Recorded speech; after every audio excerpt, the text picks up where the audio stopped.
René Quinton, un biólogo francés, en la primera mitad del siglo XX nos dijo que el agua de mar es prácticamente igual al plasma sanguíneo. O sea que contiene el agua de mar todos los elementos que tenemos en el cuerpo humano. De los beneficios del agua para llevar una vida más saludable hablaremos hoy en Medicina Televisión. También lo haremos de cervicalgia. Afecta a más de un 10% de la población y en los casos en los que es crónica dificulta llevar una actividad diaria, actividad física normal. Hablaremos de cómo prevenirla y también de salud en general. Comenzamos.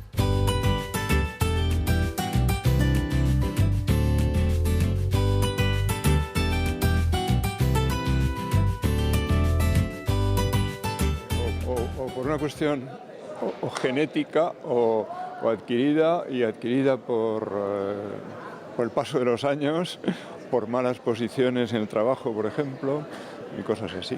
Pues mire, yo le puedo hablar por experiencia. El dolor de cuello es por malas posiciones, trabajos incorrectos.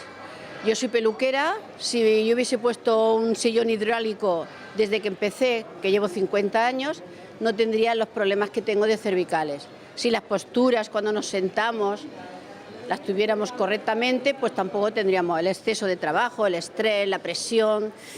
Ese estrés también nos trae dolores cervicales, pero el trabajo mal convertido es importante. Muy buenas, Óscar. Aquí te tenemos, otro día más. Otro día más, Carmen.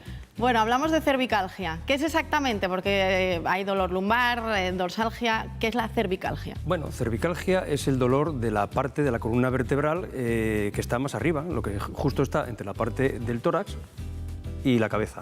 Ahí tenemos 7 vértebras que en muchas ocasiones nos dan bastantes problemas. ¿Y por qué se producen esos problemas? ¿Cuáles son las causas más habituales? Bueno, la causa más habitual de dolor cervical, como norma general, suele ser la artrosis. Tenemos que tener en cuenta que la artrosis empieza aproximadamente a los 30 años, más o menos. A partir de los 30 años es cuando ya, aunque no tengamos ningún síntoma, empieza la artrosis. ¡Qué pronto! Sí. Suena algo como muy lejano. Como muy lejano, pero es así. Es decir, digamos que degeneramos a los 30, otra cosa es que nos duela o no nos duela. Entonces, una vez que tenemos la formación de la artrosis, mal llamada en muchas ocasiones desgaste, porque no es exactamente un desgaste, es, digamos, una remodelación de todo el hueso que se cambia su estructura y se deforma. Y esa deformidad, junto con pequeñas inflamaciones que se producen por movimientos repetitivos o por malas posturas, como bien han dicho en los vídeos, pues acaban generando el dolor cervical. El dolor cervical, digamos que es una manifestación de un problema no siempre cervical. Por ponerte un ejemplo, hay infartos donde duele la cervical. ¿Ah, sí? Por ejemplo, hay problemas digestivos donde duele la cervical. ¿Qué relación tiene eso? La ansiedad puede hacer doler también a la cervical, es decir, no todo consiste en los huesos de la cervical estar mal, es decir, hay muchas causas. Te quiero decir que cuando un paciente viene diciendo que le duele el cuello, realmente podemos buscar multitud de causas para ello. Pero no, refiriéndonos a lo que nos va ahora en estos momentos, que es el tema de la cervical pura y dura como enfermedad de los huesos, te puedo decir que pues hay una cantidad de pacientes que aproximadamente más del 10% de la población tiene cervicalgias, ¿no? También podemos decir que, por ejemplo, son muy frecuentes las hernias cervicales, tan frecuentes que hasta hay estudios que dicen que, que hasta el 10-20% de las personas que no tienen ningún tipo de síntoma tienen hernias cervicales. De ahí que en muchas ocasiones, por ejemplo, tras un accidente de tráfico y después de tener una serie de dolores, consultar al médico, al traumatólogo, resonancias magnéticas, etcétera, etcétera, nos dicen, es que tiene usted 2 hernias cervicales. Bueno, el tener 2 hernias cervicales no quiere decir que sean provocadas por el accidente de tráfico. Y eso lo saben muy bien los médicos forenses, es decir, que todos tenemos hernias cervicales a partir de una determinada edad, o al menos es muy frecuente. Pero, ¿cuál es el problema del dolor cervical? El problema del dolor cervical es que, aparte de dolores referidos, como he dicho, por ejemplo, un infarto que puede dar un dolor cervical, puede haber otros problemas como, por ejemplo, que nos pellizque un nervio. Cuando la cervical se aplasta, una vértebra contra otra se va aplastando un poquito, hay veces que nos puede pinzar un nervio y nos origina el equivalente a la ciática que todos conocemos, es decir, un dolor irradiado a veces por el brazo que nos puede llegar incluso a los dedos de la mano. A veces no solo el dolor, sino que nos puede causar parálisis como tal de ciertas estructuras del brazo, de ciertos músculos. ¿Por qué? Porque el mecanismo es el mismo que el de la ciática, que en su día le hablaremos, es decir, hay algo que comprime al nervio, ese nervio se estropea, por llamarlo de alguna forma, y por tanto deja de cumplir su función. ¿Y cómo deja de cumplir su función? Uno, no generando los impulsos para que los músculos se nos muevan y además dándonos sensaciones de dolor en un territorio donde realmente no tiene nada, salvo el problema que tenemos alojado ahí detrás. Pero luego hay otro problema todavía más grave. Cuando tenemos un problema de cervical, tanto de artrosis como de hernias cervicales, tenemos lo que nosotros llamamos una mielopatía. ¿Qué es eso de una mielopatía? Una mielopatía, como todos ustedes saben, por dentro de la columna cervical va la médula espinal. La médula espinal, digamos que es un cordón fibroso, gordo, de nervios y de axones, de partes de las neuronas que comunican el cerebro con el resto de nuestro cuerpo. ¿Qué ocurre? Que cuando esa hernia o cuando ese osteofito, que es esa deformidad que tienen las vértebras, se nos va hacia atrás y nos comprime la médula espinal, nos puede ocasionar problemas a distancia. Por ejemplo, nos puede ocasionar el que no podamos mover las piernas, nos puede ocasionar que tengamos dolores a veces absolutamente ingobernables. Y ahí es donde tenemos que tener mucho cuidado. Es decir, lo primero es saber si se trata de una causa grave o no grave. Es decir, si es una cervicalgia pura y dura o si tenemos ya alguna complicación como hernia que pueden ser sintomáticas, como bien he dicho, es decir, no todas las hernias son sintomáticas, unas sí y otras no. Y si esa hernia o ese osteofito, es decir, esa formación ósea me está comprimiendo la médula o algún nervio, y ahí es donde hay que actuar en muchas ocasiones, a veces con cirugía. Previamente a todo esto estamos obteniendo últimamente muy buenos resultados con las infiltraciones. La infiltración es llegar con una aguja ahí, que no duele nada, igual que una intramuscular cuando se la ponen en el glúteo, llegamos ahí con una agujita y depositamos un medicamento alrededor de la inflamación. Y con eso conseguimos muchas veces que no haya que llegar al quirófano para nada. Pero yendo a las cervicalgias normales y corrientes, digamos que, ¿qué es lo primero que tenemos que hacer? Bueno, lo primero que tenemos que hacer son medidas posturales. Es decir, estamos viendo mucho en los bancos, en las consultas de los médicos, en los administrativos, que muchas veces tienen, por ejemplo, las pantallas de los ordenadores mal colocadas. Ese es uno de los grandes problemas. Unos porque las tienen muy altas y tienen que mirar hacia arriba, y otros porque las tienen muy bajas y tienen que mirar hacia abajo. Como norma general, una pantalla está bien colocada cuando la parte superior de la pantalla está a la altura de los ojos. Entonces, cada vez que vamos a un sitio y vemos a una persona que tiene la pantalla aquí abajo, antes o después esa persona va a tener problemas de la cervical. Por lo tanto, la higiene postural es fundamental. Si una vez que hemos corregido ese problema, es decir, trabajo en un banco, tengo la pantalla baja y la subo, persisten mis cervicalgias, el siguiente paso que tenemos que hacer es, quizás, en alguna ocasión, hacer ejercicios de estiramiento o de relajación, que básicamente son dos tipos, los isométricos y los isotónicos. ¿Qué es isométricos? Iso igual, metros igual. Por ejemplo, se pone uno la mano en la frente y empuja contra ella sin moverlo, ¿no? Es decir, eso es isométrico. Yo no me estoy moviendo, pero estoy haciendo trabajar a la musculatura del cuello.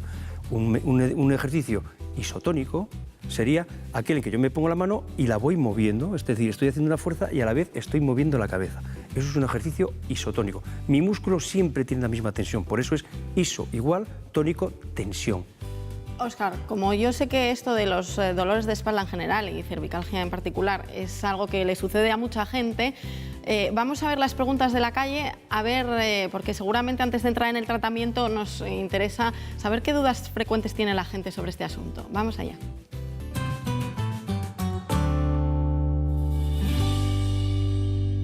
¿Qué es un latigazo cervical? Un latigazo cervical es un evento que ocurre, normalmente suele ser en un accidente de tráfico, casi siempre suele ser un choque por detrás. Lo típico es un coche parado en un semáforo, viene uno por detrás y le da. ¿Qué ocurre? ¿Cómo sería? A ver, hazlo conmigo si quieres. Lo vamos a hacer contigo, que ya lo hicimos creo que en algún programa por ahí. Sí, algo hicimos. Sí. Cuando hay un principio físico que es el principio de la inercia. La inercia dice que todo objeto tiende a moverse continuamente o a estar quieto salvo que algo lo modifique. ¿Qué ocurre? Que si tú estás parada en un semáforo y de repente te viene un coche por atrás, tu respaldo te va a empujar hacia adelante. Sí. Al empujarte hacia adelante el respaldo, tu cabeza, que normalmente no llevarás bien colocado el reposacabezas, se te va a tender a ir hacia atrás. Y eso es el latigazo. Es decir, es un movimiento brusco hacia adelante de la parte del tórax que va acompañado con que mi cabeza no se mueve y se va hacia atrás. Por tanto, toda la columna cervical puede quedar dañada.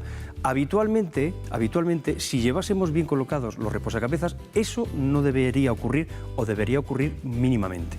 Pero no los llevamos bien. Les solemos tener como adornos. De hecho, yo me acuerdo que los reposacabezas al principio de los tiempos salieron como un adorno del asiento. Vamos con más preguntas. ¿Qué debo hacer cuando me duele el cuello? ¿Ir al fisio o al médico de cabecera? Sin dudarlo, cuando duele el cuello lo primero que hay que hacer es ir al médico de familia. ¿Por qué? Porque primero hay que saber la causa y una vez establecida la causa habrá que ir al fisio, habrá que tomar medicamentos o habrá que hacer lo que haya que hacer. Pero primero saber la causa. Usted imagínese que le duele el cuello porque, por ejemplo, tiene una osteomielitis. ¿Qué es eso? Que tiene una infección en el hueso, en una vértebra, en el cuello. El tratamiento lógico es de entrada antibióticos, aparte de analgésicos. Un fisio no le va a hacer absolutamente nada en eso. Primero es averiguar la causa y después ya se ve si se va al fisio, ¿no? Eso es. Seguimos con más preguntas. ¿Es mejor aplicar frío o calor cuando te duele el cuello? Como norma general, digamos que si tenemos lesiones inflamatorias y son de carácter traumático, es decir, que, por ejemplo, he tenido un accidente, un golpe o algo, las primeras 24 o 48 horas, como norma general, suele mejorar el frío. Una vez que ha pasado ese periodo de las 48 o 72 horas, entonces puede venir quizás mejor el calor. Pero luego depende, porque tenemos dentro de las cervicalgias algunos trastornos que son inflamatorios y por tanto los trastornos inflamatorios con calor no van nada bien. Por ejemplo, si yo tengo una artritis reumatoide, en principio que me está afectando a las vértebras, pues hombre, el calor no estaría muy indicado de entrada, todo tiene sus matices. Y lo mismo digo para el tema del frío, es decir, hay veces que si yo tengo una enfermedad inflamatoria, lo que realmente me va a venir bien es enfriar la zona. Claro. Vamos con una última pregunta. ¿Puede causar mareos el dolor de cuello? El dolor de cuello y la cervicalgia es una de las grandes causas de mareos, junto con problemas de oído, junto con problemas de tensión y junto con muchas veces contracturas de los músculos del cuello. Eso efectivamente es una de las grandes causas de mareo que además, con un poquito de suerte, si usted va al médico, tiene fácil remedio. Y me había equivocado yo, no era la última pregunta, todavía nos queda una más, la vemos.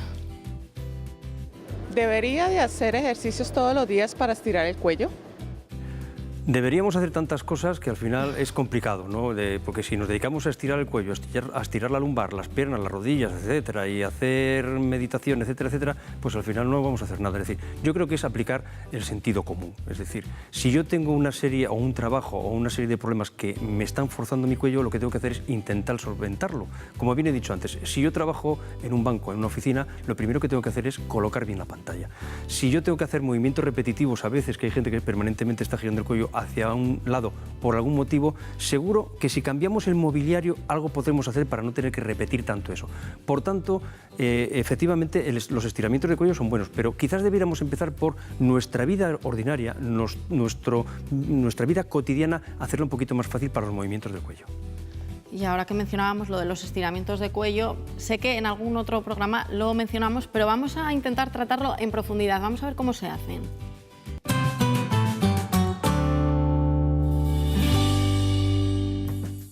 Bueno, vamos a comentar en primer lugar la importancia de seguir unas nociones básicas a la hora de hacer un estiramiento para asegurarnos de que estamos consiguiendo el efecto que buscamos. En primer lugar, es muy importante que dejemos una parte estable y una que se mueve, y eso es lo que nos asegura que el músculo se está estirando. También es muy importante que lleguemos a la posición de estiramiento de manera pausada y lenta para evitar que el músculo se defienda y no tengamos el efecto contrario. Además, debemos mantener un tiempo la posición de estiramiento y es muy conveniente asociar respiraciones profundas que nos van a ayudar a que el músculo se relaje todavía más. Vamos a explicar unos ejercicios muy básicos para estirar la región cervical. Uno de ellos consiste en flexionar el cuello, ayudándonos para ello colocando las manos detrás de la cabeza y vamos flexionando y mantenemos al menos 10 segundos. Volvemos también despacio a la posición de inicio y descansamos.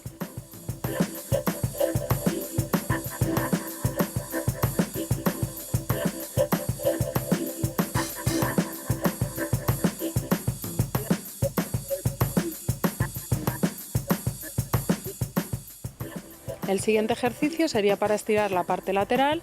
Colocaríamos la mano por encima de la cabeza y llevaríamos la oreja hacia el hombro. Es muy importante que la mano que no se está utilizando quede fija.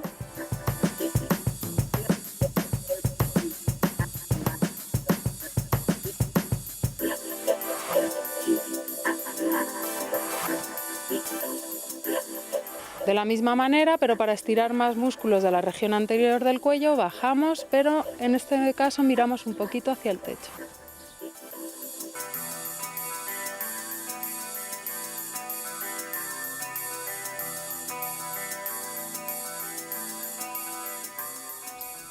Y por último, bajamos la cabeza y miramos hacia el hombro.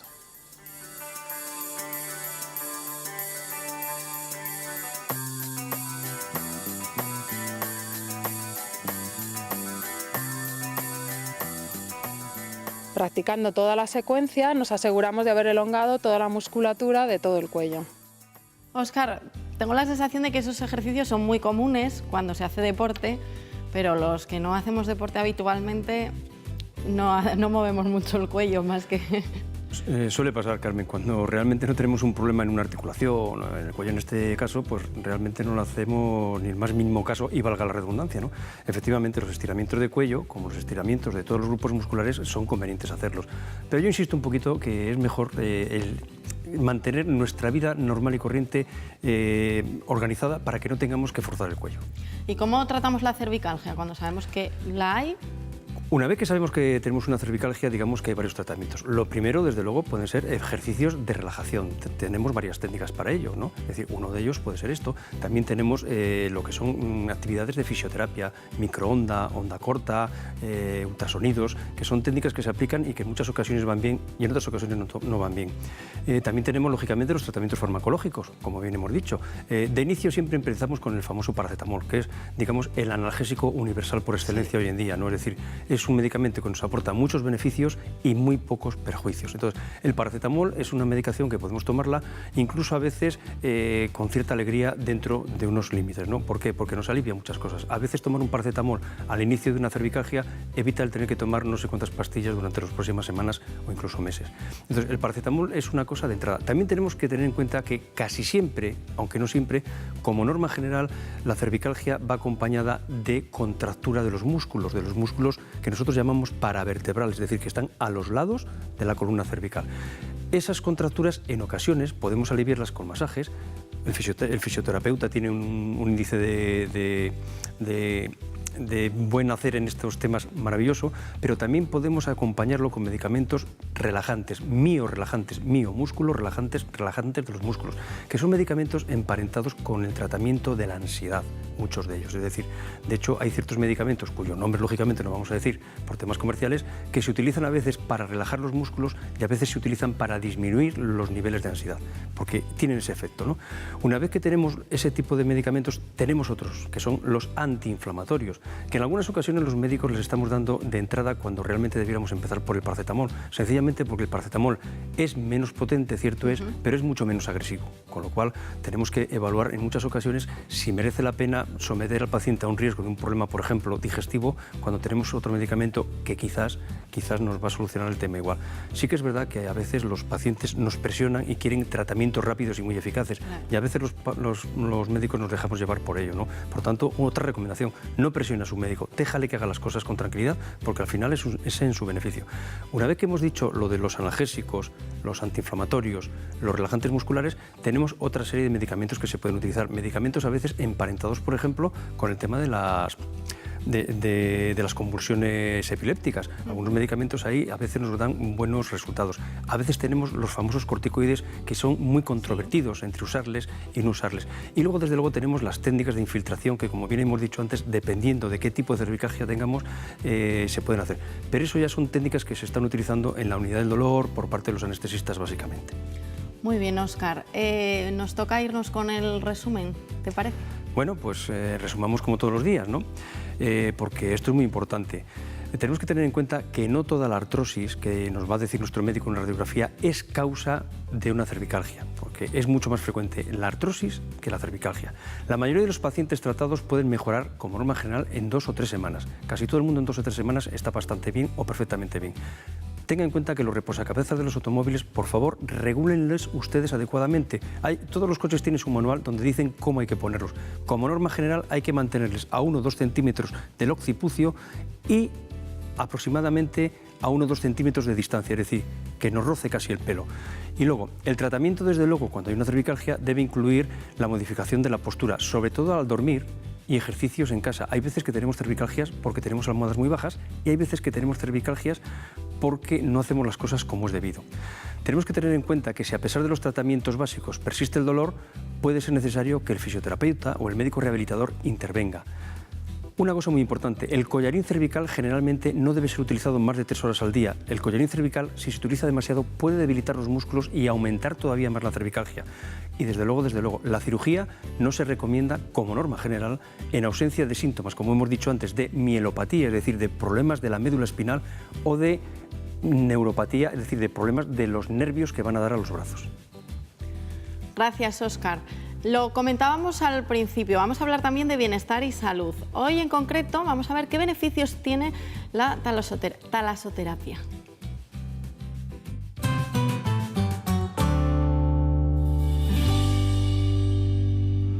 René Quitton, un biólogo francés, en la primera mitad del siglo XX nos dijo que el agua de mar es prácticamente igual al plasma sanguíneo. O sea que contiene el agua de mar todos los elementos que tenemos en el cuerpo humano, minerales, metales, incluso gases, y eso hace que cuando nos introducimos en una piscina superior a 32 grados de temperatura, nuestro cuerpo haga una transmineralización con el agua de mar por ósmosis inversa, es decir, que absorbe los minerales del agua de mar. ¿Qué hace eso en nosotros? Pues lo que hace es que remineraliza nuestro cuerpo y a la par de eso, solo meternos en él con la presión que ejerce ya el agua más el movimiento, lo que hace es que nos beneficia en las articulaciones, el movimiento articular nos beneficia. En los músculos también y en la piel. ¿Por qué? Porque la circulación es muchísimo mejor. Y lo que hacemos al activar la circulación y mejorarla, sobre todo la periférica, es que nuestros tejidos se nutran y entonces se regeneren. También nos sirve como un poco antienvejecimiento de la piel. Los chorros son como un masajista. Lo que hacen es activar la circulación, nos mejoran en lo que es la tonicidad de la piel, también contribuyen a que disminuya la flacidez, la celulitis y además, a la celulitis que nos moviliza todas las grasas y nos puede modificar el volumen, no el peso, pero sí el volumen. El pediluvio es un paseo de cantos rodados a los que se le añaden unos chorros de agua fresquita y al caminar por ellos, haciendo buena base con el pie en la piedra, lo que hacemos es aumentar la circulación, mejorar la circulación periférica, nos viene muy bien para las varices, pero para el organismo en general también, porque las piedras debajo del pie, en nuestra planta, van tocando los puntos reflexológicos que en ella tenemos. La zona de flotación lo que pretende es que desaparezca el espacio, los estímulos que tenemos alrededor, poniéndonos a flotar, que el agua nos cubra los oídos y es como desaparecer un poquito del entorno, ¿no? A otra dimensión. Esto tiene que ser buenísimo para todo. Sí. O sea, ya solo verlo y ya casi que me relajo. Yo creo que tenemos que hacer el programa en directo desde allí tú y yo, no estar aquí dentro de la agüita. Eso es. En el estudio no, es mejor hacerlo allí en directo. Bueno, ha mencionado un montón de cosas. Claro, yo me fijo pues que con las mujeres a estas edades, que si la celulitis, las varices, pero bueno, ha mencionado problemas también circulatorios, no solo las varices. Me imagino que tú como médico lo verás para otras cosas también, ¿no? Sí, hombre, no cabe duda. Por ejemplo, la balneoterapia, que es casi la parte más antigua de la medicina, siempre se ha usado. Es decir, por ejemplo, hoy en día se sigue utilizando en problemas nasales, problemas asmáticos, en problemas dermatológicos es una auténtica maravilla, en problemas óseos, ¿qué te voy a contar? Es decir, el tema de los huesos mejora muchísimo, todo esto de las articulaciones.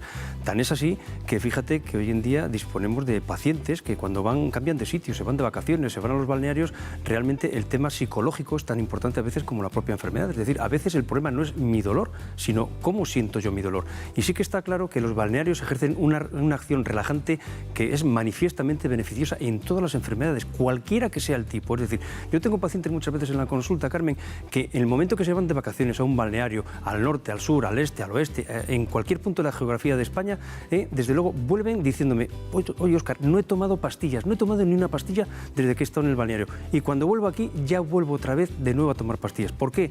Porque el tema psicológico es tremendamente importante. Es decir, tened en cuenta que la capacidad que tiene el ser humano de sobreponerse a los dolores dolores es enorme.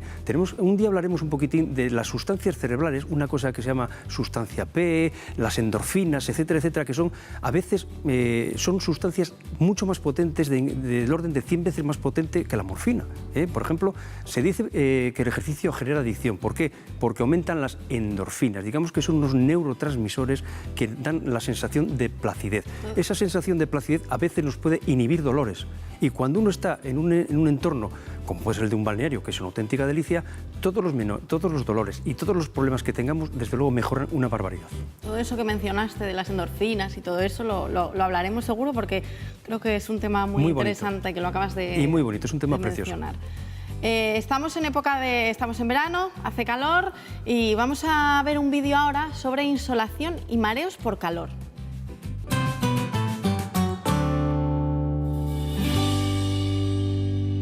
Ahora en verano, debido a las altas temperaturas y sobre todo en las horas centrales del día, suele haber una bajada de tensión como consecuencia de estas temperaturas y la persona pues, puede ir desde un simple mareo que se te va a la cabeza, que se te nubla la vista, hasta una pérdida de conocimiento. La insolación es un exceso de calor porque has estado expuesto durante mucho tiempo a altas temperaturas y con poca hidratación. Y sí que puede aparecer, aparte de que que te puedas marear, puede aparecer también náuseas, vómitos, un cuadro un poquito más largo que lo que es un simple mareo. Esto de náuseas y mareos a mí sí que no me sonaba relacionado con el calor, la verdad. Bueno, es lo que nosotros llamamos un presíncope, es decir, esto es un problema de continente y contenido. Cuando tengo mucho calor, las venas se dilatan. Cuando las venas se dilatan, me baja la tensión. Cuando me baja la tensión, me vienen los vértigos, el mareo y, bueno, me puedo hasta desmayar. Bueno, pues nada, muy claro ha quedado entonces. Gracias, Óscar, por estar otro día más con nosotros. Venga, proseguiremos a ver si somos capaces de transmitir a nuestra audiencia un poquito más de sabiduría en estos temas médicos. Muy bien, pues nosotros les esperamos en nuestro próximo programa. Seguiremos hablando de salud, de bienestar, de medicina en general. Hasta entonces.